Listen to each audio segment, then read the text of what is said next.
Hi, good afternoon. I think I will make a start. There are still a few people joining on Zoom, which is great to see, but I will get started. So first of all, thank you very much for joining us this afternoon. My name is Natalie Merrett, and I'm the Head of Knowledge Dissemination in the Schools Division at the Anna Freud Centre. I want to warmly welcome you back to the first seminar of the academic year, which will focus on emotionally based school avoidance. We've had over 3,300 of you sign up to this event, which demonstrates just how much of a topical subject this is currently. So this afternoon, I'm delighted to be joined by two very experienced speakers. We have Vicki Saywood and Brenda Mchugh, who are wonderful colleagues who work in the schools division at the centre. I will properly introduce them both shortly. So they will be discussing the topic of emotionally based school avoidance. They'll be summarising the current national picture for school-aged children and also exploring the roles of schools and parents and carers in supporting those young people who are affected. There will then be some time for a Q&A with them after their presentations. So before we kind of get started onto the seminar, I would just like to highlight the content on our whole school framework, which is 5 steps to mental health and wellbeing. It's been updated with new guidance and materials as of the past couple of weeks. 5 steps, for those of you who don't know, it is our evidence-based framework, and it's been developed by mental health experts and teachers to help schools and colleges develop a consistent approach to mental health and wellbeing. So over the coming weeks, we'll continue to be launching new videos, testimonials, and resources over the coming weeks. In terms of the framework and some of the things that it does, so it considers the needs of pupils and staff. It also thinks about the importance of leadership and also the role of the whole school community in promoting a whole school approach. You can access the framework for free on our website, and I believe the link is in the chat now for you as well. So coming back to this afternoon and the topic of the event. So this seminar ties in with the launch of a new emotionally based school avoidance resource, which we've developed with colleagues at the centre and also who have clinical expertise. The resource is now freely available on both our Anna Freud Centre and our Mentally Healthy Schools websites. Now, also along with the resource, we've developed a training course which is called Mental Health and School Attendance. And this training is for anyone who's working in an education or community setting and would like to learn more about the topic and also learn some practical strategies to support. We have spaces available for our next session on the 18th of October now, and Vicki is going to tell you more about the training later. Please do make sure that you're signed up to our Schools in Mind network so that you can be informed of any new dates that are released. Now, the decision to focus some of our recent work on emotionally based school avoidance was made partly due to the alarming data from the 2022 Attendance Audit from the Children's Commissioner. So this data showed that in autumn 2021, 1 in 4 children were persistently absent from school. In 2018-2019, the figure was 1 in 9. So this demonstrates that persistent absence has more than doubled within this very short period. So obviously it's really an alarming topic. And this seminar today and the resource that we've put together aims to provide you with an introduction to this subject, and then hopefully it can be further built on by attending the training if you're interested. And finally, before I kind of introduce you to our speakers, just some housekeeping. So a couple of things before we start. We'll be sharing the slides and a recording of the seminar with you all by email. Please note this may take around 10 days. And finally, if you are tweeting or using social media, our handle is @AFNCCF, and please do tag us. So I'm going to stop sharing my screen now. And I would like to introduce our first speaker for this afternoon. So our first speaker is Vicki Saywood, who I work very closely with. And Vicki is our head of training in the schools division at the centre. So she's an experienced trainer and a leader with a background in education and mental health. She brings more than 15 years experience of working in and with various education settings, and she's passionate about leading educators to embed a whole school approach to mental health and well-being. So this evening, Vicky is going to talk to us about the national picture of emotionally based school avoidance and the role that schools can play in supporting these children and young people. She'll also briefly introduce the new mental health and attendance training, which I touched on earlier, which we have an offer on, and she'll also tell you how you can book onto this. So without further ado, welcome, Vicky. I'll hand over to you. Thank you. Thank you, Natalie. Thanks ever so much. And hello, everyone. I hope that you've had a good day today. I'm just going to share my screen for a moment and set up some slides for you. As Natalie mentioned, you will be able to get a copy of these afterwards. So it's lovely to be here today to talk to you all about emotionally based school avoidance. So with any good lesson, I'll start by telling you what I'm hoping that you'll get out of the next 20 minutes or so. That's our time together before I hand over to my colleague, Brenda. And let's just take a little look at what we're going to be focusing on. As you can see, I'll introduce this topic to increase your understanding and share a little bit about the current national picture before exploring the role of schools in supporting the children and young people affected by emotionally based school avoidance. And I'll make sure that you're aware of those resources that Natalie mentioned as well, so that you're aware of what you can access to better support the children and young people within your school community. Okay, so let's kick off with an introduction to this term. Emotionally based school avoidance is a broad umbrella term used to describe a group of children and young people who have severe difficulty in attending school due to emotional factors, often resulting in prolonged absences from school. Now, Tambaraja et al. Go on to explain from the research that a clear distinction is made between those who are absent from school due to truanting, for example, and those who are absent from school due to the specific emotional distress that they experience around school. So EBSA, as it's often seen in its acronym form, has taken various guises over the years, so much so that you may be familiar with terms such as anxiety-based school avoidance, emotionally-based school non-attendance, emotionally-based school refusal, anxiety-related non-attendance, and extended non-attendance in schools. Language and research evolves, and now we are talking about and using the term emotionally based school avoidance. It's worth acknowledging that lots of work is currently going on in the space, and that even in terminology, the developments are rapid. The language we use now recognises that it's not necessarily specific to anxiety leading to absence for a child or a young person. It could just as easily be low mood or depression or autistic spectrum conditions or other social factors.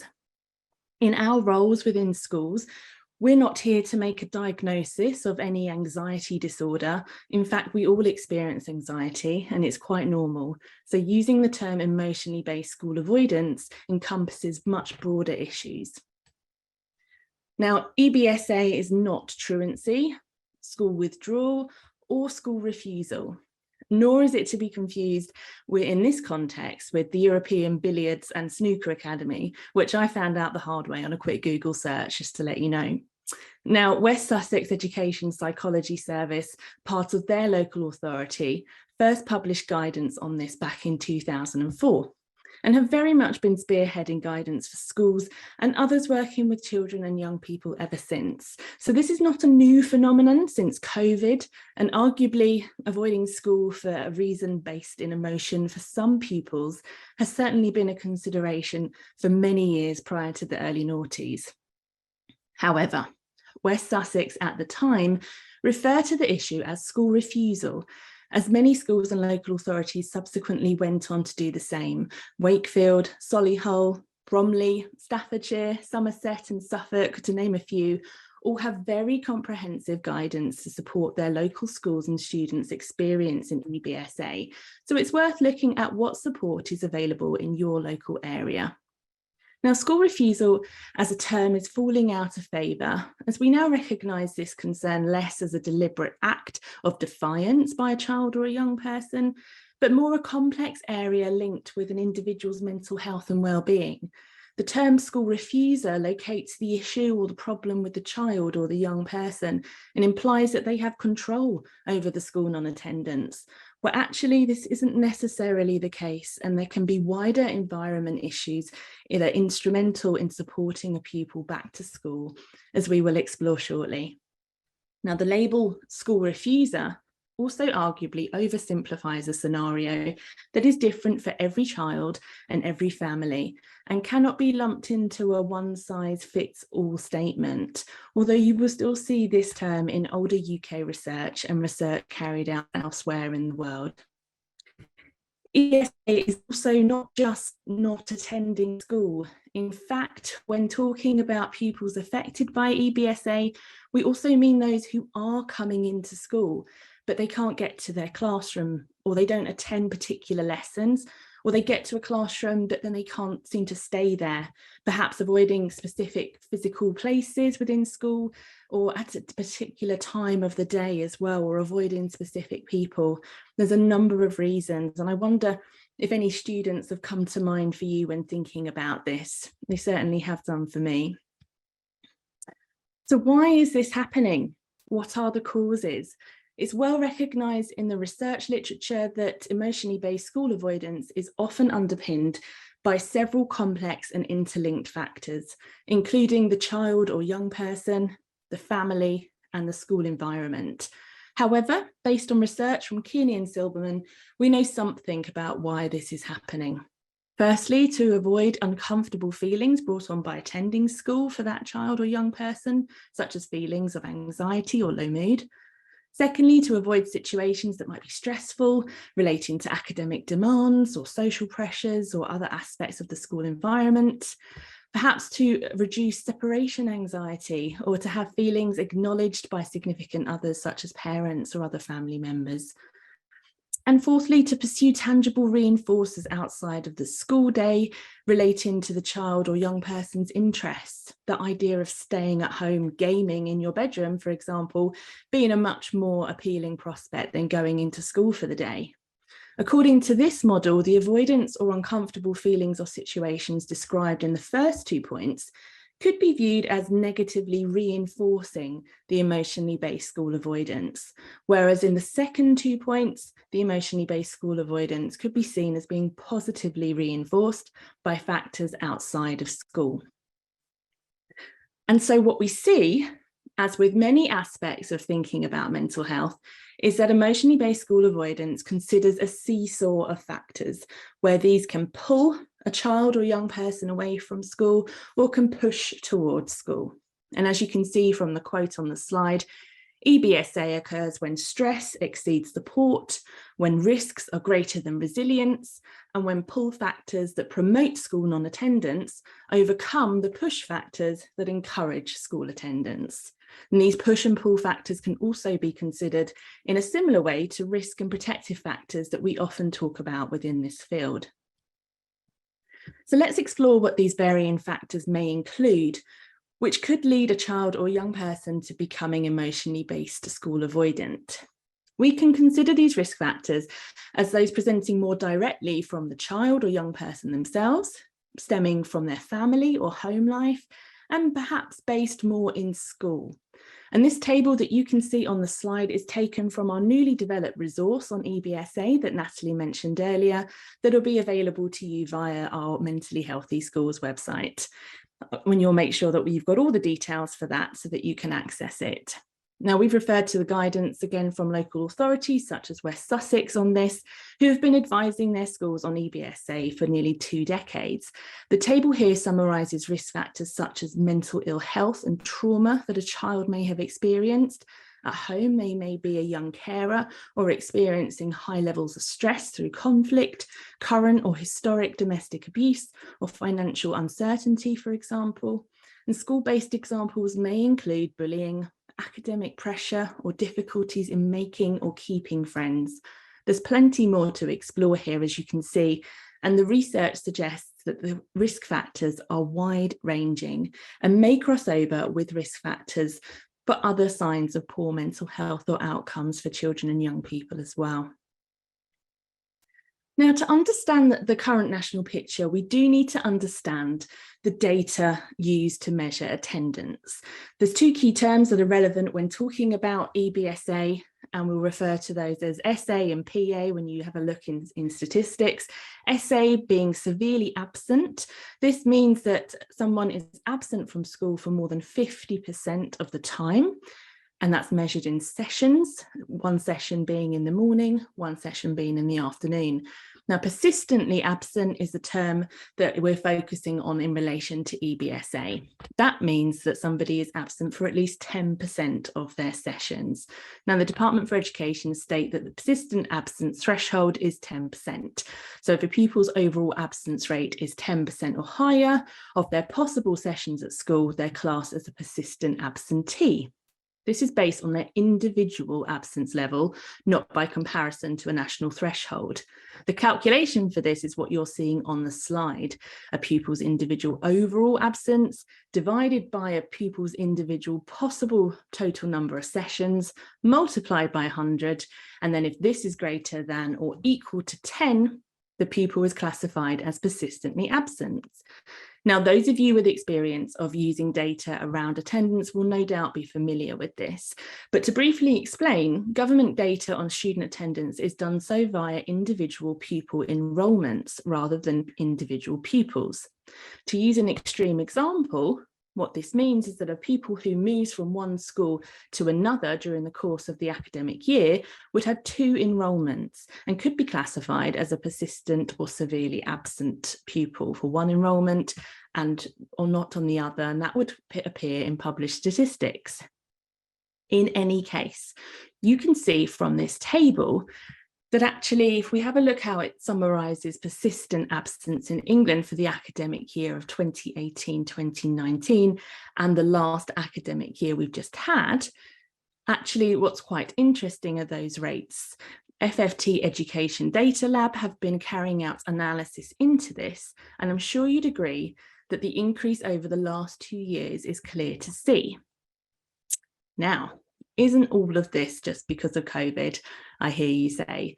Well, the analysis from FFT Education Data Lab has looked at attendance data from almost 10,000 primary and secondary pupils for the autumn and spring terms of the last academic year. And this data showed around 25% of primary and 34% of secondary pupils being persistently absent using the traditional threshold of at least 10% of sessions missed. Given the lack of clarity that sometimes occurs when looking at the attendance data, they find it useful in this analysis to consider the spells of absence that a pupil may have across a year. And by a spell, they mean when a pupil misses school for any reason. The spell starts on their first day off and ends with their next, when they're next back in school, the next time they're marked as present.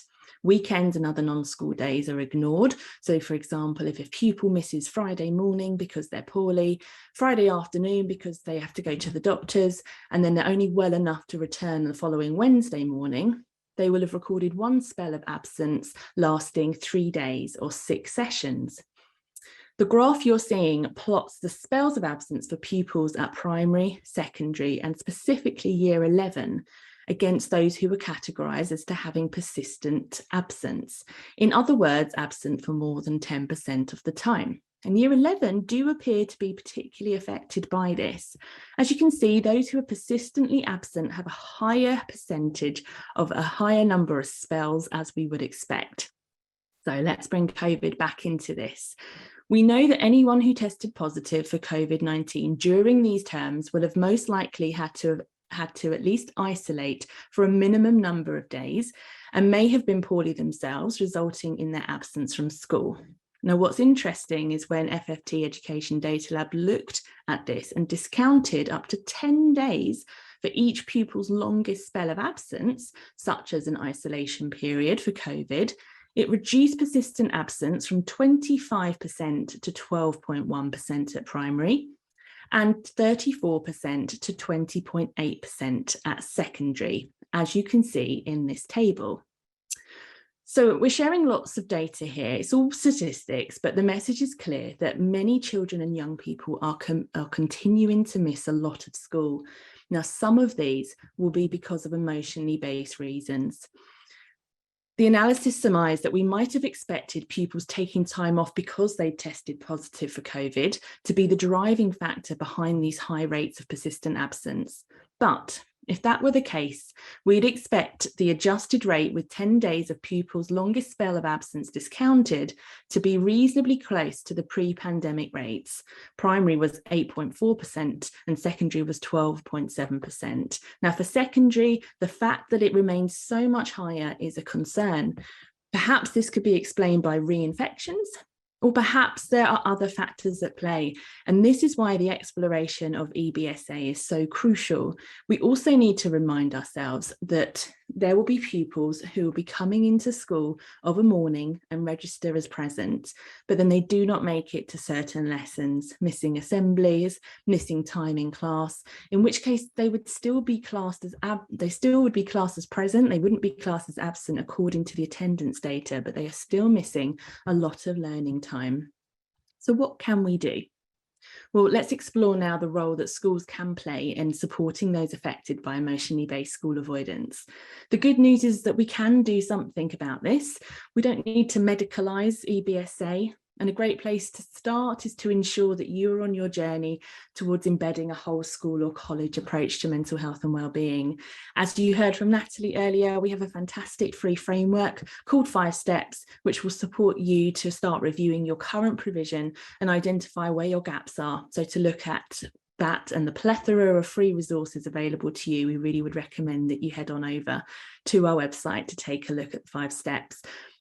But if you haven't already started doing that, adopting this universal approach will really set you up to best support your pupils and families who are vulnerable to becoming emotionally based school avoidant, because it will really bring you to focus on a couple of key pertinent areas, like your school's engagement with parents and carers. Now, how you do this will look slightly different in all your settings, but my colleague Brenda is certainly going to speak more on the importance of this and her experience of this engagement with you shortly to give you some pointers. Now, with regard to understanding need and promoting well-being, you may want to explore adopting a relational approach within your setting. Relationships are at the heart of what anyone working with children or young people does, and between staff alike. Having a sense of belonging as a wider school community is vital for whole school connectedness, which again is going to support anyone vulnerable to persistent absence for emotionally based reasons. In fact, NICE guidelines for social, emotional and mental wellbeing in primary and secondary education were published just in July of this year. They too recommend a whole school approach and provide some helpful suggestions and definitions with regard to the approaches that promote mental health and wellbeing in school. In particular, relational approaches whereby we approach behaviour with curiosity rather than judgment, and your school culture recognises the importance of psychological safety. The advantages to a child's academic and indeed life outcomes in relation to high school attendance are well researched and well documented. The initial anxiety causing the non-attendance a pupil may encounter, along with the secondary maintenance factors, certainly need to be explored though. There may be an immediate sense of relief for a child or young person and reduced anxiety in being able to avoid a situation at school, but the cycle that follows impacts much more than just attendance data, from academic performance to relationships with staff, friendships, and interaction with peers. All of this has such an effect on a child's overall well-being, and we want to avoid getting into this cycle. So continuing to think about this at a whole school level for a moment, the DfE have published guidance on this topic. It was initially released in May of this year, and although this is currently guidance, it will become statutory from next year. So schools will then have to show what they are doing to improve school attendance and supporting students experiencing EBSA. In fact, this guidance has already been added to with an update just last month, whereby the expectation for a whole school strategy on this is made very clear. The guidance sets out the principles underpinning an effective whole school strategy for attendance, which requires commitment from leadership and all areas of the school community to focus on the principles such as leadership and management, relationships and communication, systems and data, and intervention. Again, those of you who are familiar with a whole school approach to mental health and wellbeing will recognise and perhaps be very familiar with these principles. So you can see how all of this is beginning to fit together. So they were some suggestions, just looking at this strategically. Our wonderful team of school engagement trainers within the schools division here at the Anna Freud Centre are delivering various dates of training on mental health and school attendance, where you or a colleague can explore this in more detail. And in doing so, our trainers will talk you through the practical steps that you can put in place using a framework to support those at risk of emotionally based school avoidance or those already in that cycle. It's a 2-hour online training, and it's designed for anyone really wanting to further understand the EBSA so that you can implement strategies within your own setting to best support children and young people who are most vulnerable to it. Do take a look under the Training for Education staff section of the Anna Freud Centre website to book on for this development opportunity and any others of the range of training that we offer for school staff on a range of topics relating to mental health and wellbeing. And we'll make sure you have the link that you can see on the slide for that. In the meantime, we have developed a free resource, as Natalie mentioned earlier, and would strongly recommend that you download it, share it with your colleagues, really get the discussion started about EBSA, or perhaps continue the discussion with your colleagues and parents and carers around this in your school community, and particularly thinking about how it does present in your particular setting. As with many aspects of mental health and wellbeing, raising awareness teamed with knowledge and understanding amongst staff can be the first steps of a universal approach towards building the ethos and culture you're looking for. So do take a look, and we hope that you find it useful. So thank you very much for listening to me today. Here's a quick contact email for you on the slide should you wish to get in touch. As Natalie said earlier, we're going to have a Q&A session later in the session, and so I look forward to be able to respond to some of your questions that you have then. But for now, I'm going to pass back to Natalie. Thank you very much. Thank you so much, Vicky. That was a really interesting and really eye-opening presentation. So thank you. And we will be welcoming Vicky back later on for the Q&A, as you mentioned. So please do send in any questions that you have in the Q&A function at the bottom of your screen. So moving on now, our next speaker is Brenda Mchugh. Brenda is a consultant family systemic psychotherapist at the Anna Freud Centre. And she is also an international and national guest speaker. She has over 30 years working in NHS child and adolescent mental health services. There, Brenda, along with her colleague Neil Dawson, devised and ran the first multifamily therapeutic classroom designed to help children and young people presenting with complex emotional, behavioural and mental health difficulties, as well as their families. Brenda is the co-founder of the Pears Family School, London, which is an amazing alternative provision school for children aged between 5 and 14. So this evening, Brenda will discuss the family school model approach for children and young people who are experiencing school avoidance, and also the importance of engaging with parents and carers around these topics. She'll also be providing some practical tips for building relationships with difficult to engage parents and carers. So with that, I would love to hand over to Brenda. Thank you. Thank you very much, Natalie, and thank you, Vicky. I was having slight webinar anxiety avoidance as I couldn't get my video on, but we seem to be here now, which is great. Yes, lovely to speak to everybody. And the Pears Family School, as has been said, if you think about it, it's attached to the Anna Freud.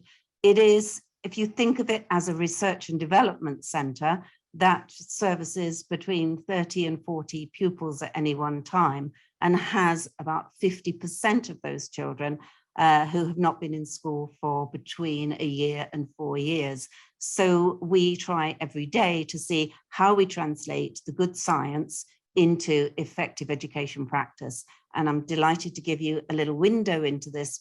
But as Vicki and Natalie have said, to know more, please be in touch for training, or if you want to come and visit us, you'll be very, very welcome.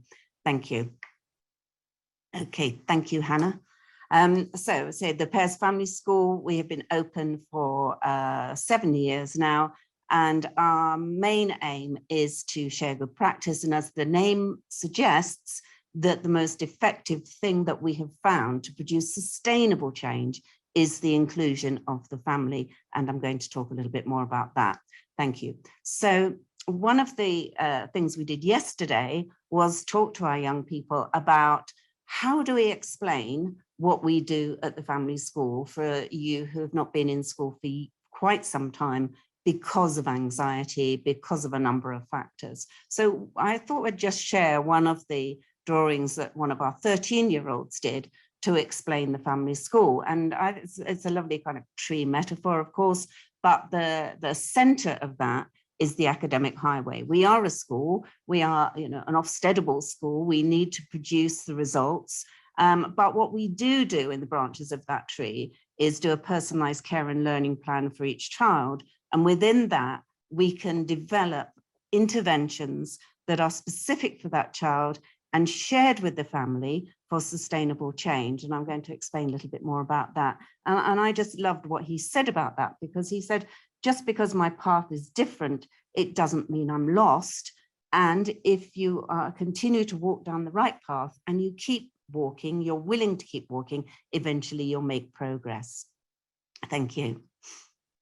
So his parents said, yeah, I would evidence that. And her message was, trust yourself to embrace curiosity and challenge your fears with warmth and empathy. And I'm going to talk a little bit more what we've learned about the importance of warmth, empathy, and trust if we're going to take that next step for children who need to take a risk to move themselves into school. Thank you. So one of the keys for us when we're thinking about the science is the importance of the social world and looking at the impact of what we might call social thinning. When children are not in school, their world collapses in so many ways, and the important social relationships that will help them build those bonds that are going to be so important for life and for learning are failing at that point. So one of the important factors that we're thinking about is how do we stop the tide of social thinning? Thank you. So I thought you might like to hear from one of our parents. This is Latifa. As you'll hear, her son hadn't been in school for 4 or 5 years. It just gives you a little bit of flavor of how we work with parents. Thank you, Hannah. Life before this school, for me, was very bleak, very dark, very isolated, very alone. And I mentally gave up on education. I gave up faith on people, hopes that actually there isn't a place that can handle Omar or cater for him. Or is it because we're a minority? Those questions, even though I like to think that it doesn't exist, and that's how I bring my children up, it became a question for me. And then I had to answer to Omar why he's out of school. So before Pears, he was out of school all the way, what, 3-4 years? Omar gave up hope in humanity.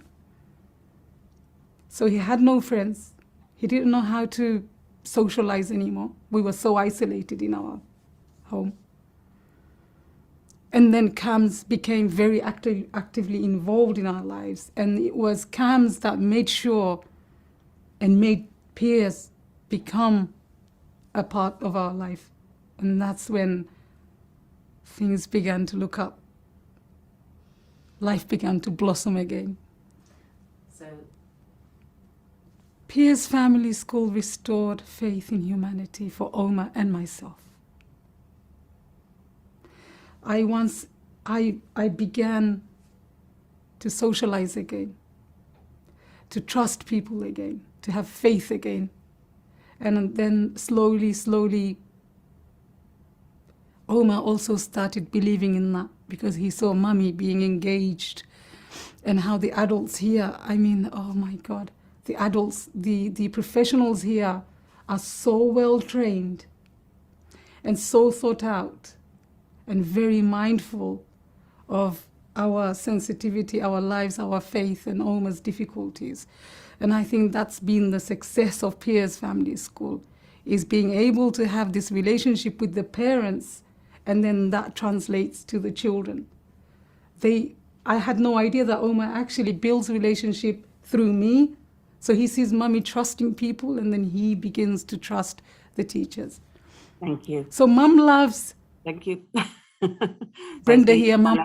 It's beginning to sound like an advert for the school. I really wanted to show that because what she talks about is two things that are very important. One is how we work to develop trust again. And the other is that the child, by referencing through the parent, checks out whether this is a safe road to travel, what the pace is and what the steps are. And with the parent on board with that, we're able to create a system that can manage change. Because quite often, as we're looking at here, most of our children have a very oversensitive threat system. That leads them to withdraw from the enriching relationships that they have within school. And over time, this does reduce their social network. And of course, that has a massive impact on their life opportunities and needing to thrive. Yes, please, the next one, thank you. So when we think about Omar and other children in our care, we do make an assessment. We look at the active risk factors. Now, Omar had a highly developed threat system. It wasn't just spiders, it was mostly about school and leaving his mom. And as he moved into a threat system, we lost the high road. We lost his capacity to mentalize, to be able to think through a problem. So what we needed to do was to manage that threat system with him. And he needed to do that with his trusted adult, which was his mother, and we needed to work in partnership. We discovered that his reward system was not responding to the positive experiences. So if we were to give Omar a kind of an idea that if you came to school, then this could happen, that was not cutting it for Omar. That had been dumbed down over time. So we needed to look at the memory system, which stores up positive, good memories and develop those positive, good memories so that when he was triggered into being anxious about being in the classroom, being with other children or with school, we had some other memories to build on. And again, that needed to be reinforced with his mother and in this case, his brother. So that was one way of beginning to think about it and to share that language together. It's not us making an assessment, it's us trying to develop a systemic way of understanding what's happening now and what does this pupil need and how do we make that a sustainable change. Thank you. So what if we could do the next slide, Hannah, please. What we learned from that was two things. For the pupil, they needed to feel safe enough to feel the anxiety, as that child said in the first picture, but keep on that reintegration journey. And there are a number of factors we need to think about. The development, the ability to trust, help manage their self-regulation skills. And for that, we use the executive function skills to give them better access to higher cognition and to reduce the hypervigilance and shame. So every child will have a profile where we look at those 8 executive function skills, whether that's the working memory, task initiation, impulse control, etc. So we make it a very skill-based journey rather than what you might call a mental health journey, so that it feels very school-like and safe. We build a partnership with parents and carers to create those opportunities to work together in a non-judgmental, low-stakes environment, as you heard. And that's all about, right from the beginning, the shared intention and the process and working together all the way through. For that, we have a weekly meeting with the parent, whether that's in the school or whether it's online. And we do have a parent training session every week where ideas that we take from the world of science, we share with parents. And we're now able to take parents through an OCN accredited training so that they get something from it at the end. But I'm happy to share that another time. Thank you, Hannah. So how does this fit with the drive of a school? Well, our move is to make an academic highway for every child. And that involves trying to think about supporting recovery and promoting that sustainable change. With a child who feels more secure by working with trusted adults, we can develop that epistemic trust. When a child feels that they're understood, they let go a lot of the barriers, and then we're able to have better access. From that access, with the exec function skills, we can work on the social cognition, which means we can look at their self-regulation and their interpersonal skills, and all of that leading through that learning and academic highway to those educational achievements. So we will think about the management of attention or their classroom behavior or their friendship patterns. But on that highway, we are following the national curriculum, but these are the conversations we have along the way to embed the confidence to take that journey. Thank you. So what does that lens look like? It's quite simple, really, in some ways. It's about an understanding and using a systemic formulation. And what does that mean? Next, thank you. The formulation, as we think about it, is really just a working hypothesis, which the team around the child, including the parent and the young person, meet to think about what best describes the dilemma that you're in, where you want to be, and what do we need to do to get you there. We'll look at contributing factors that may be explored and what the triggers are, and sometimes what the problematic behaviors and beliefs are. And that's quite important because the beliefs that the family may have may drive the actions, and the experiences the child has reinforces the beliefs. And so if we're going to bring about change, we need to understand both and be helpful in giving them a safe place to try new things. Okay, thank you. So how do we create that safe space? We train our staff to think about how we make those crucial conversations, because the stakes are quite often high when the children come into our centre.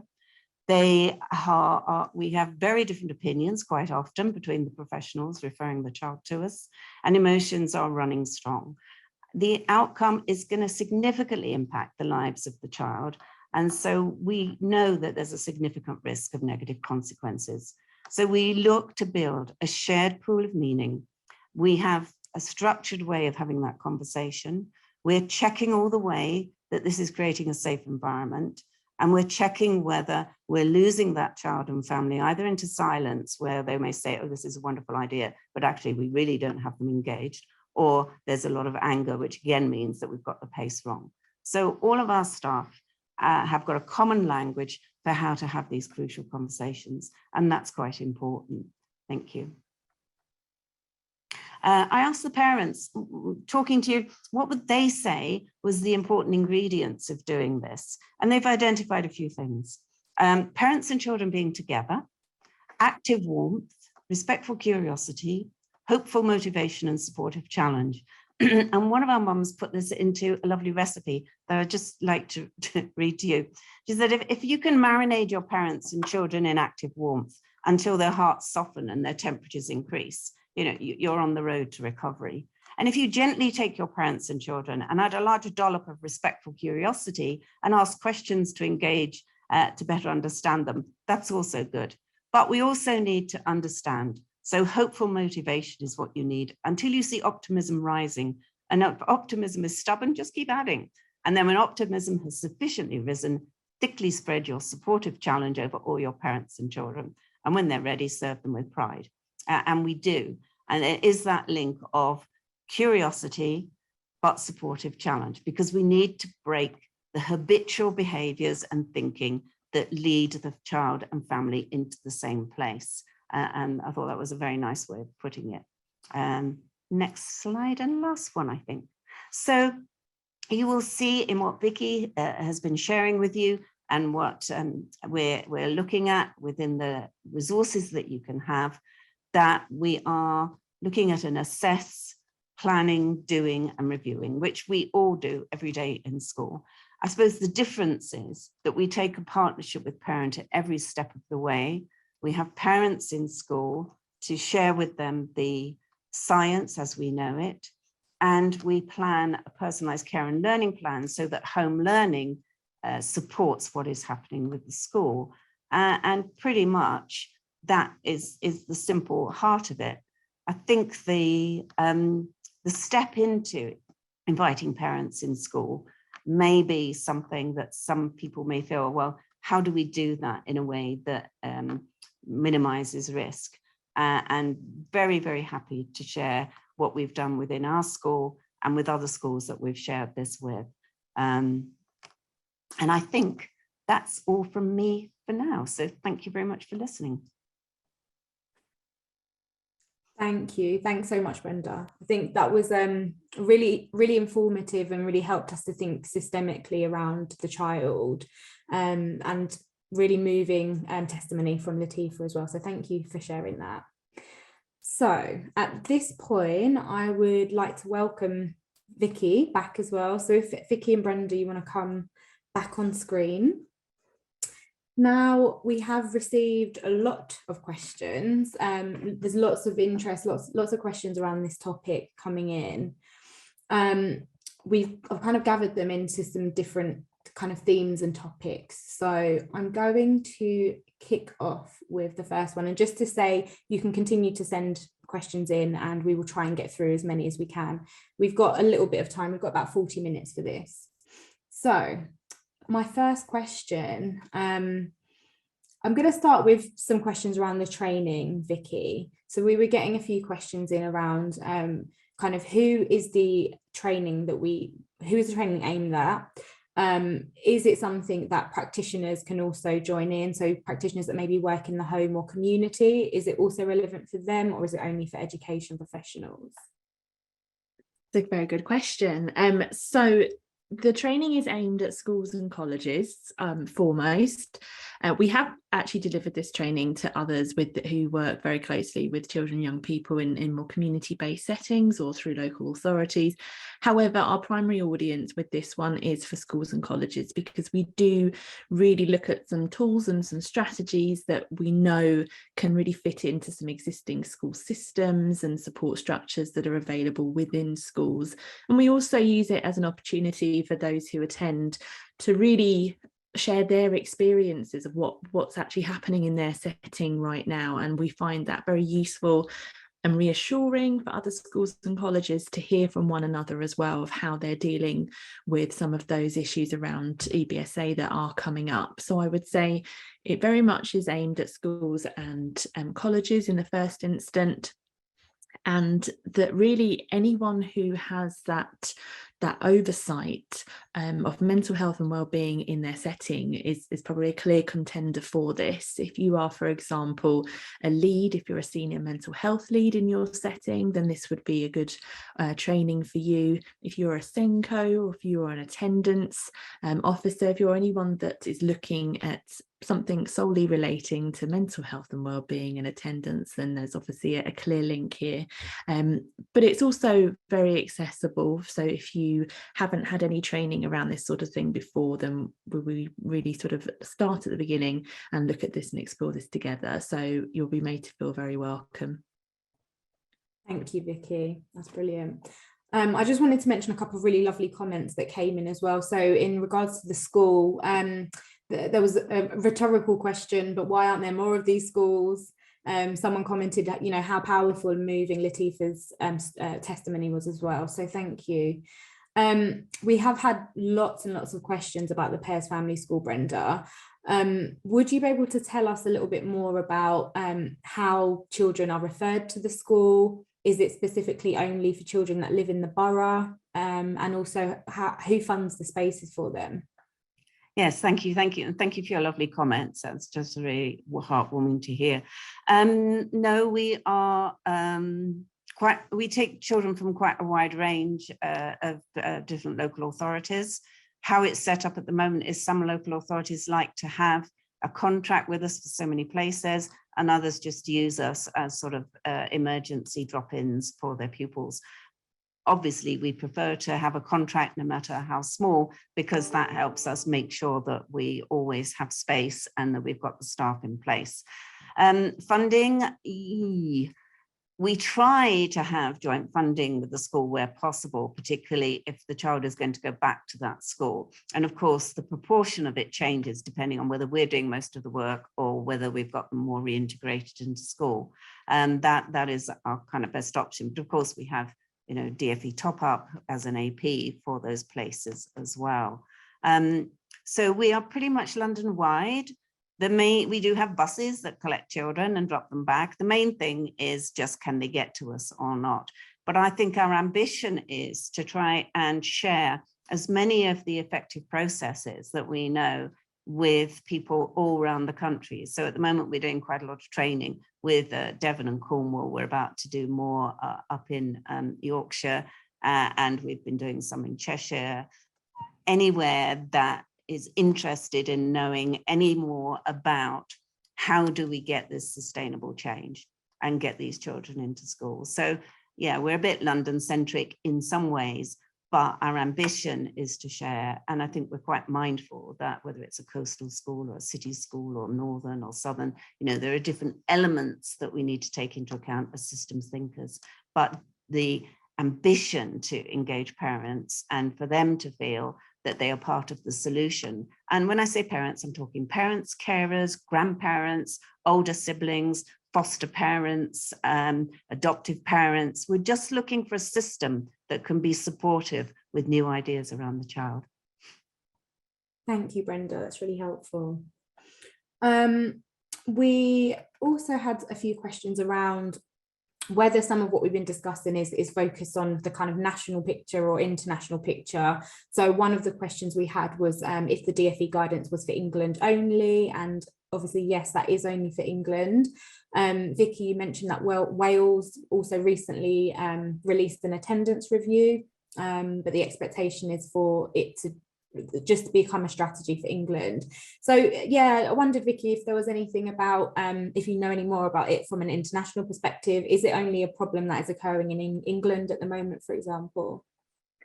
Again, another good question. Yeah, definitely not a problem unique to England. What we know about that guidance from the DFE and the expectation to be able to say what you're doing in your school to really safeguard and sort of prevent those levels of persistent absence sort of going up, that is England specific for next year's academic year. We know there was a big piece of research actually that came out just last year, very much focusing on this in Norway. You know, they still use the term school refusal in that research, but the signs and their findings are very consistent with what we've been seeing here in the UK and in England specifically. Just from personal experience, actually, of doing some training with some international schools over the last year as well, this is very much a common theme that is coming up.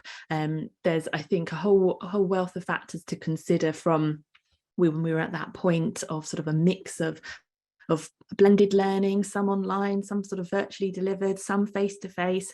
That's still the case in many of the countries that we are delivering training to as well. Interestingly, within England, it was the southwest that had the highest rates of persistent absence according to the government data for autumn and spring terms of last year. That's the most recent data we have on that at the moment, but by no means is this an issue unique to England, and I think that the research will keep building on this. We're seeing more and more come out. Thank you. I don't know if you had anything to add to that, Brenda. No, I think we've done quite a lot of work in Denmark as well, and echo what Vicky is saying, that this is not just a UK issue, but also what you're saying about why we're working in the Southwest, who seem to have a particularly challenging time right now. Thank you. Moving on. So someone mentioned, you know, as a school, obviously there's a lot of pressures that schools are under at the moment, and what is a kind of just a basic starting point considering the amount of pressure there is at the moment? How do they even begin? That's the $1 million question, isn't it? I'm happy to start, Brenda, if that's okay on this one, but do please chip in. We know that schools and school staff specifically are time poor and they may be resource poor as well, depending on their circumstances. What we would say, I guess, to get things started is to think about your whole school approach that you've heard us mention many a time even today, and to really think of what we mentioned around the importance of relational approaches, that when Brenda was speaking, I'm sure that really shone through for me, the importance of building those relationships within different areas of your school community, and that time is really, really never ever wasted. What I would say really to, I guess, kick things off is to review some of your current processes. For example, what is your current sort of taking on attendance? How is it spoken about in your school? Is it celebrated? Do you do sort of certificates and celebrate attendance rates? For many pupils, 100% attendance is completely unachievable. So, you know, what's the ethos, what's the culture around this in your school? And also, what's your strategy around it? For example, if somebody turns up late, so your sort of punctuality or attendance policy, if somebody is 2 minutes late, are they going to receive the same sanction than if they are an hour late? Is there that element of flexibility? Are staff in the know about home circumstances that may need to really sort of support a child or young person that would explain the reason why they happen to be late? So the priority sort of going forward from a strategic point of view, yes, is to sort of have this attendance strategy, but a big part of that is really looking at how are you supporting those and targeting those children and young people that might need that support to sort of stop getting into this cycle. So I guess to reiterate, first point of call is to review some of those current processes of how things are currently standing that contribute to the culture of your school. Thank you, Vicky. We are getting lots of questions in. Oh, sorry, Brenda, did you want to? Can I have a go? Of course, Yeah. please do. I think, you know, we're not a very rich school, and so we have to be cost efficient. And one of the main things about getting motivated parents in, or parents who may not have been motivated to start with, but once we start the de-isolation process of bringing them in with other family members who've got a similar story, rather than parents often say, I thought we were the only ones, and, you know, now great to know we're in the same boat. Even if you have 1 hour a week where we run the parent carer learning program, where they have an introduction to a new topic that's built on evidence-based and science that they may try with their young people, that's linked to the personalized care and learning plan that they have in school, and that they track what's happening, and then they're able to report back. We then have an efficient change dynamic going on that supports what we're doing in school. And that movement from, you know, nothing happening and children being out of school to it now having an engine that drives it on just 1 hour a week with one trained person, I think is hugely important. And that's why in the 5-step model, we've got the engagement of parent and carers, because it is that change dynamic that we're looking for to make sure that many of our children thrive that are currently stuck. Thank you. And kind of on the topic of engaging with parents, we've had lots and lots of questions about kind of working with parents. And one that has come in was around a specific example that someone mentioned. So they're a psychologist who are working in a private practice with a family. They have asked if they're on the right lines about suggesting to try and bring mum into the school. They're working with a child who's not making it into lessons, and have sort of recommended that maybe it would be a good idea to bring mum in, or maybe bring the Senko into lessons. What would you say to that, Brenda? I mean, we do that all the time, but in some of the training that we've been doing in other parts of the country, we've done it across the ages. So instinctively, that works quite well with young children in primary school, but actually we've had great success in APs down in Cornwall as well with this. And I think the idea of bringing those parents in school to, first of all, be on board with what the strategy is, and then think about how they might support the strategy is great. Now we did a 2-year project for the DFE called Parent Coaching, which is a kind of respectful way of bringing parents into school and in a way that doesn't make teachers anxious. And we've got good outcome for that. So if you send in for that, we can share with you the results of that 2-year program. Excellent. Thank you.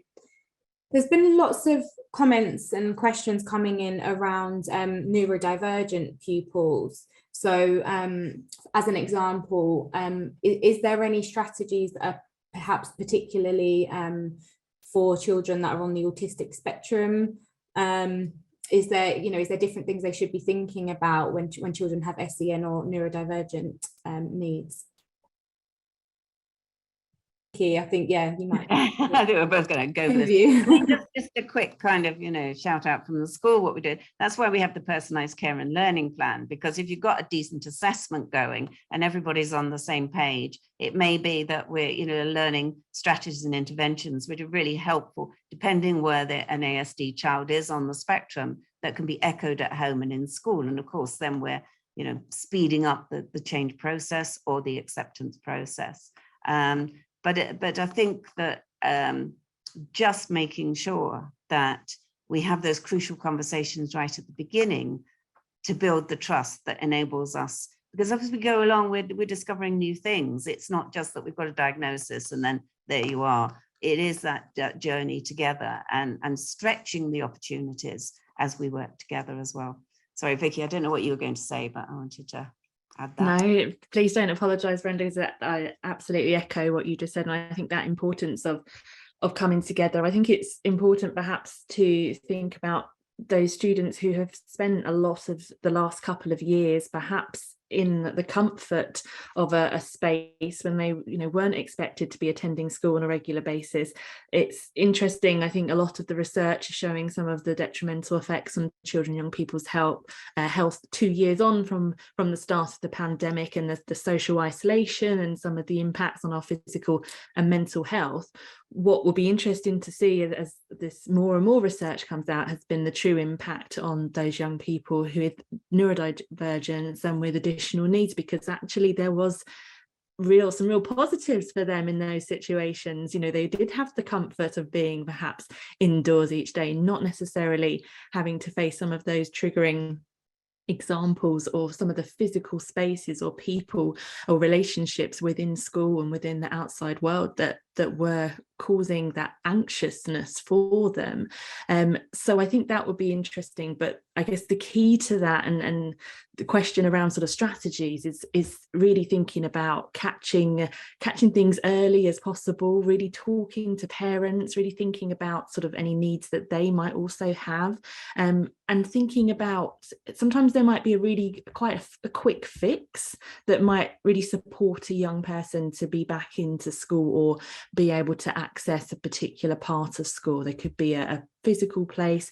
One of my colleagues refers to the corridor lurkers. So they might be able to come into school okay, but actually they're lurking in those corridors. They're not able to get into a particular lesson or into the hall at lunchtime or into the playground at break time or whatever it might be. And there might be some strategies or something that can be addressed together with a particular worker, particular member of staff, parents, and that child and young person that can be addressed and discussed so that they can really put something in place. And sometimes, as I say, they are quite quick things, but without that relationship, without discussing that together, that often has to be the first port of call.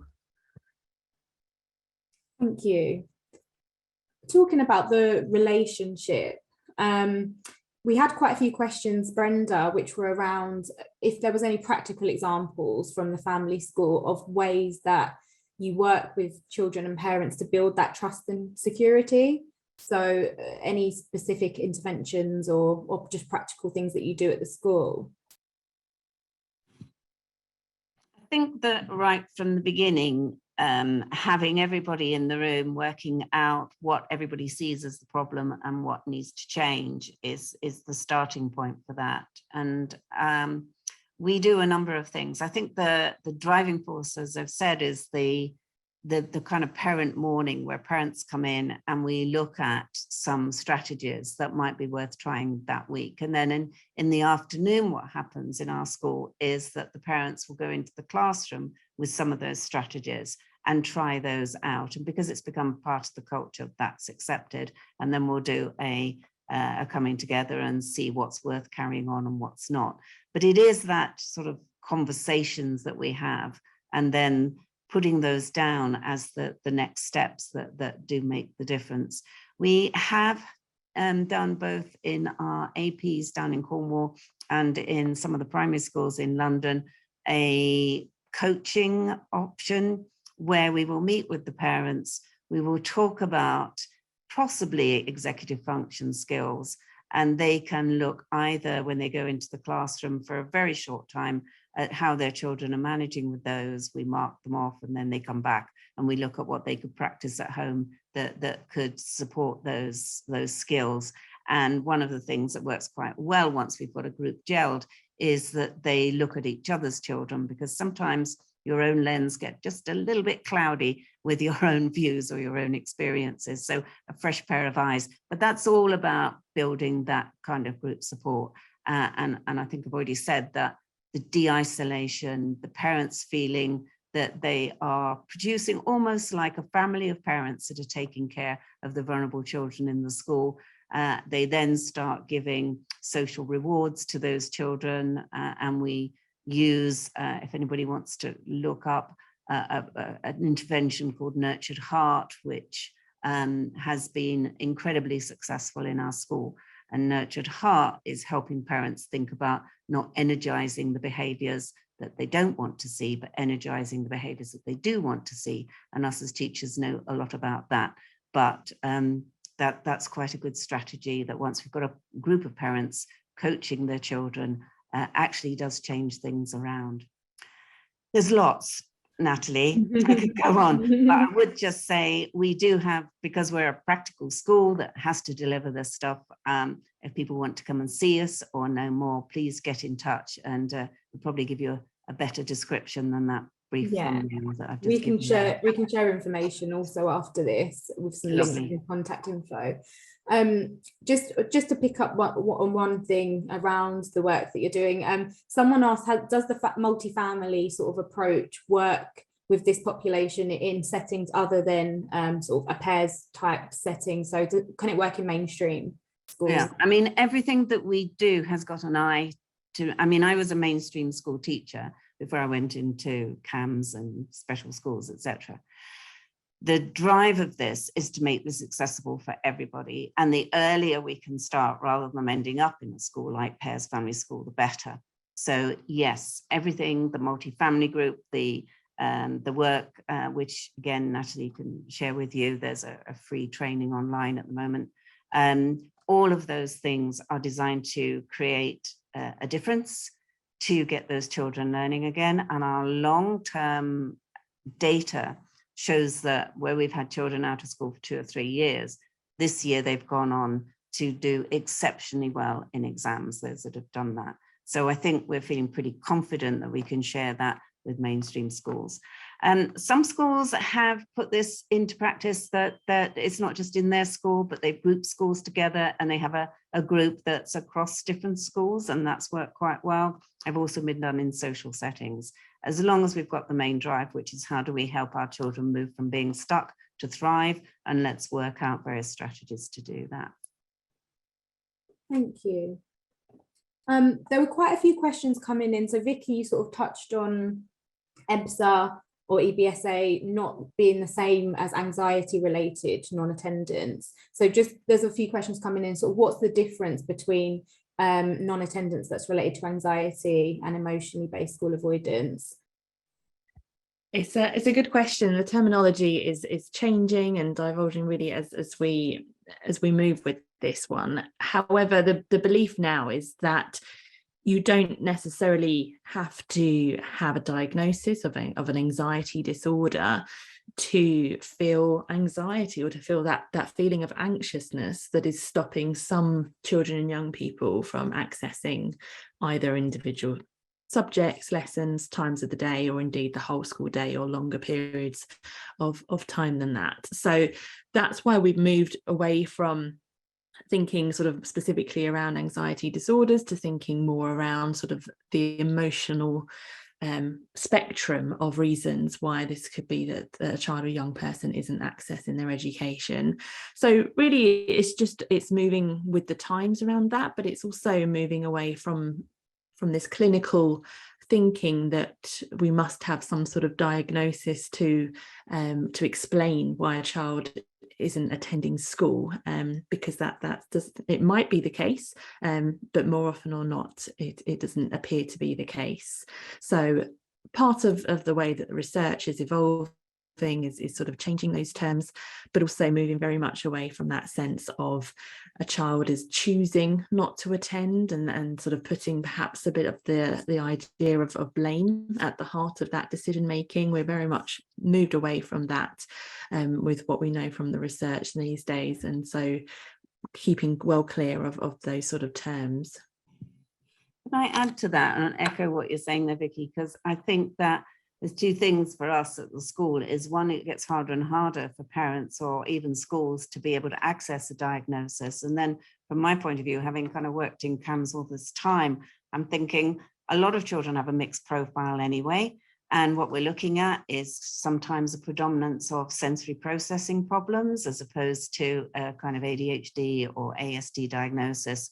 And joining in teachers, parents, everybody that understands the child well to make a proper assessment of where are we at now and what steps could we take, absolutely essential. And I think, you know, speaking as a teacher from the school, it is the most efficient way of moving forward rather than waiting for diagnosis or getting stuck in the system as it is right now.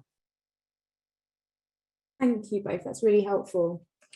I thought this was quite an interesting question. So there was a question about any recommendations for things that are preventative measures. So for an example, this person said that they're seeing that children may be struggling to come in, but actually their attendance is okay at the moment. So it might be around 95%.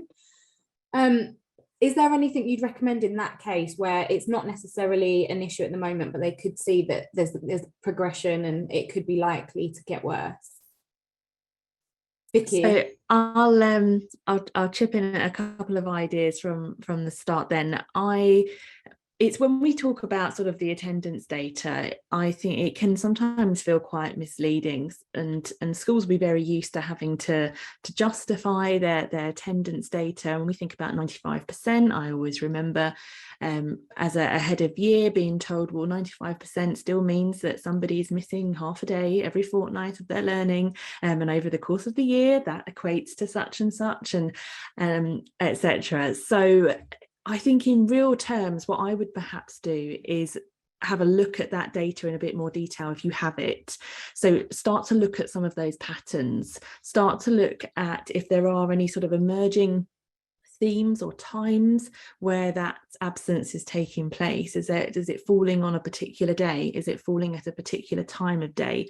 Is it falling at a particular time when there's a particular subject or something that sometimes schools will go off timetable and do something a little bit different? Is there anything that would suggest actually there is a pattern to that level, that higher level of absence? And that might give you a starting point to explore that with students and parents and carers alike to build up a bigger picture of what this might be. It might not be that there is any pattern at all, but I think it's worth exploring that if you've identified that we have got a bit of a gap. Thank you, Brenda. Yeah. Well, I think just absolutely, Vicky, and I think that when I've been talking to many of the families of our school, the general opinion about this has been that children are super sensitive sometimes and act as young carers to events that are happening within the family. And so the child that I showed you the picture of, first of all, as we first met, Mum very, very depressed and crying the whole time, and the child found it very difficult to leave her. And I think that by inviting her in, and if we'd got her earlier on in the process, as we began to see the pattern that you're talking about, that you can identify from the data, and finding out what support she needed, we might have been able to avoid that kind of year out of school, or almost 3 or 4 years out of school. So we are saying, don't wait too long before you invite people in for a trust building conversation about this. Thank you. Really useful tips there. Thank you both. a question that's thinking about the people in school who obviously have influence. Someone asked, is there training for governors in view of this being such an important area in regards to the well-being of the child? That's a great suggestion. Governors would be welcome to attend our training, as it is aimed at schools and college staff, and we would count governors within that. However, we are very much going to be looking as part of that training at some of the practical strategies around sort of implementing and overseeing an assess, plan, do cycle within this. So it could be that a governor role wouldn't quite sit within that, but they certainly would be well placed to feed that back to other members of staff within the school to do so. We're hearing from schools more and more frequently that there's a much more sort of fluid dialogue with their governors around mental health and well-being, and this absolutely sits within that, and that's really encouraging for us to hear from the schools that we train on a daily basis, because there was a time where the idea of having a governor linked to well-being was very much seen as a bit of an optional extra, a bit of an add-on, or perhaps something that was given to somebody who was involved more just in safeguarding and that they're linked through that way. But we really are seeing an increase in interest from governors. It's something that we certainly will have a little look at in terms of training needs and training being able to be offered to governors. But it's fantastic from our point of view that governors are there to support the strategic oversight of that whole school strategy when it comes to mental health and well-being, but specifically around attendance and supporting those who are at risk of that persistent or severe absence as well. So great to hear that governors are getting involved. Thank you, Vicky. Was there anything you wanted to add, Brenda? No, just to echo that, because I think governors find it quite difficult sometimes when they're faced with exclusion to know how to position the conversation with parents, and I think it would be vital. And I think going alongside the latest safeguarding level that we're all supposed to be looking at within schools, it fits very well alongside that. So I would say, yes, I think it's a very important part of the system that needs support and care. Thank you. One of the questions, well, a few questions and comments we've had in from people when they've been hearing about parents and coming into the family school and how that works. A few questions about how students react to that. You know, I mean, I imagine there's some challenges and some barriers there, but yeah, that was a question that came up a few times, Brenda. So the child who drew the picture, I remember our first meeting, it was, why does my mum have to come in? Don't, she has enough trouble already. You know, I don't want you in, I'm not coming in if she's coming in, you know, and it just took some time to work with the parents, say, can you help reassure your child that we're here to support you and not to make your life more difficult? So that is one thing. And of course, yeah, as they get older, there's the kind of shame and thing where, but if you've built a culture of parents being supported within the school, that does drop off after a while. It just becomes the norm. And right down in the tip of Cornwall, where we did this in an AP, where children were up to 16, you know, at first we thought, gosh, is this really going to work? Or is it really like, you know, we're too cool for school, let alone having our parents around. But one of the things that came out after a while was the young person's craving for some kind of attention within their family, and that shifted. And one of the joyous things that happened was the teachers saying when it came to parents' evening, all the parents turned up. And they said, we've never had that before. Oh my God, it's like a real school. And I think once we've got that established and it becomes norm to have parents in and out, and there's an understanding that parents are here as part of the education process, rather than being asked to wait at the school gate, you know, made an incredible difference to that school. So you're quite right. At first, there is the, I'm not coming if she's coming. But we do get through that. And that's, you know, part of our training as to how do you move on. Thank you. Vicky, did you want to add anything?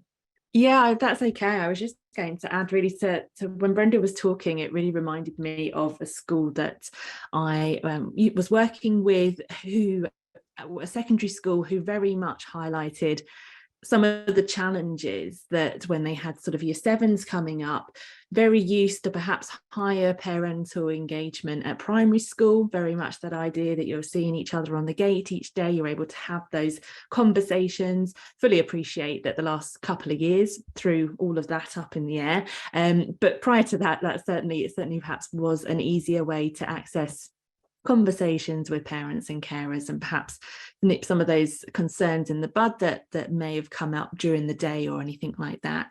Now, they as a secondary school was thinking, well, how can we sort of reach some of our parents, particularly at those sort of pressure points in the year, because they were noticing more and more in terms of a particular points, they were hearing more from parents who was quite experiencing quite high levels of stress themselves, because they could see that their child was also stressed. What they did actually on their website was create a bit of a pathway across the calendar year, across the academic year of what was happening for year group by year group. And it was a great way to be able to illustrate, okay, when it comes to November, for example, we're going to be really looking at this awareness week. We had sort of mental health awareness days before that. We've got anti-bullying week coming up. We'll look at remembrance as well as part of that. Then we'll have some end of term tests, or mocks will be coming up in November, and it really sort of identified some of those, to say, those pressure points. But what they were able to do with that as well was to add some signposting options for support, so you can click away, and we know that there are a wealth of resources out there, but you're able to come through to a quality assured resource page like our ones from here at Anna Freud Centre, but actually with tips and information for parents. How can I best support, for example, my child who is taking exams right now? You know, what's some of the practical things I can do and make sure that they're prepared and well fed and watered, and sleep routines and all of those sorts of things. And having all of that on that website actually, and it got a lot of traffic to that page, really the school really noticed that it was then easier to have some of the conversations that they wanted to with parents and carers who they traditionally hadn't been able to have sort of as much of a relationship with. And there were a lot of comments on, actually, yeah, I saw on the website this is happening, or I know this is coming up and I'm a little bit worried, or I want to let you know that such and such is happening at home, and this may be an issue in that assembly or in that week. And they found that vital. So just wanted to share that example. Thank you, Vicky. It's really useful example. We're coming up towards the end, so I think we've probably got time for one or two more questions. One question that came in was around sort of age and how it might be different, you know, strategies might be different for different age groups.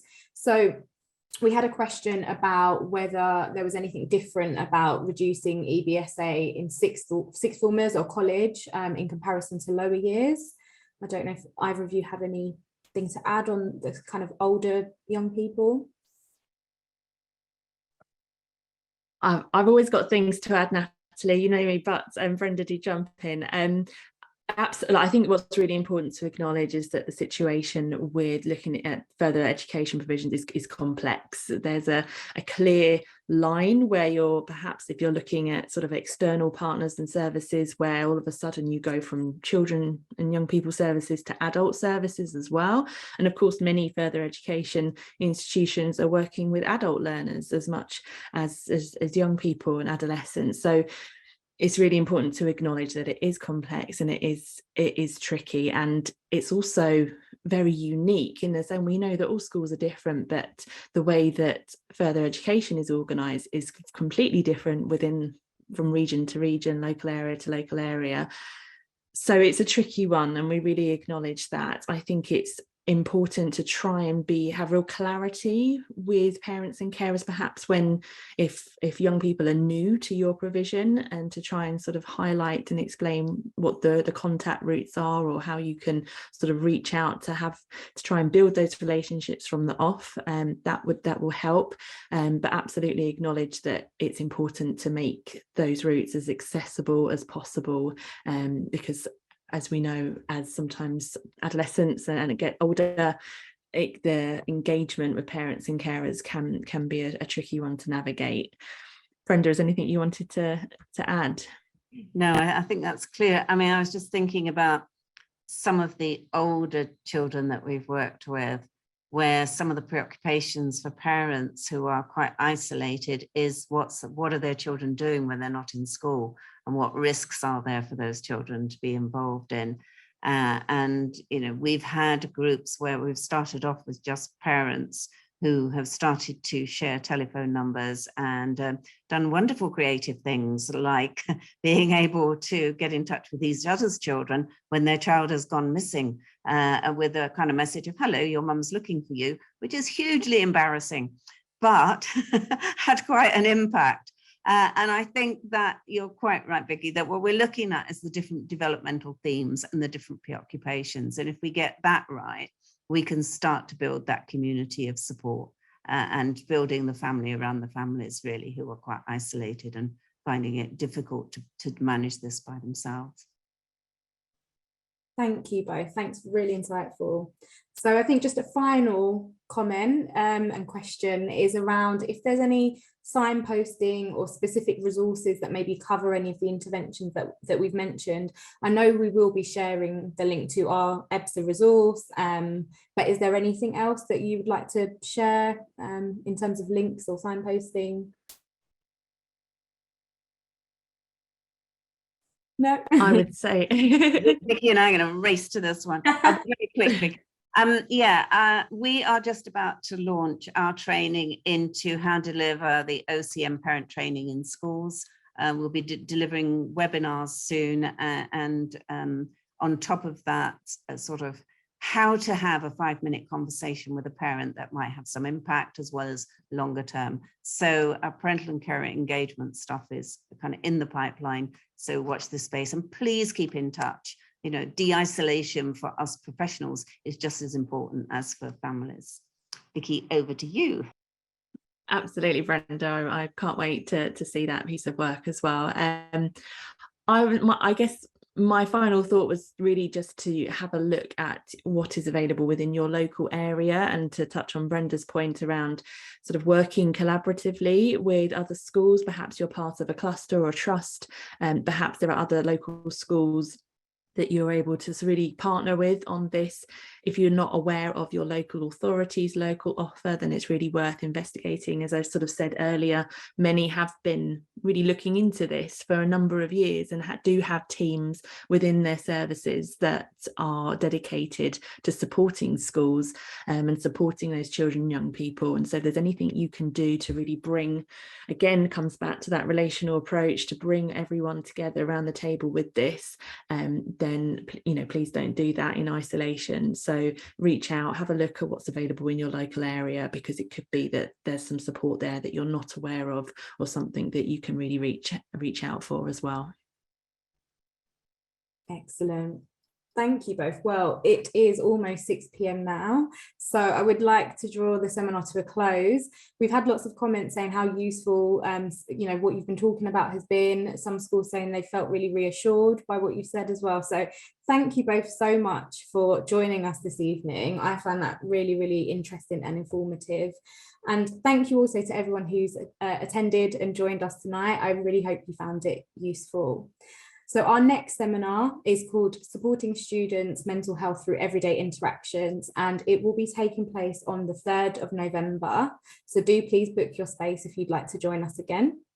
We will be in touch with you, and as we said, we'll be sending out the slides in about 10 days. And after this seminar ends, you'll be forwarded to a feedback form, and we'd be really grateful if you could spare a couple of minutes and just feedback on any of your comments from this evening.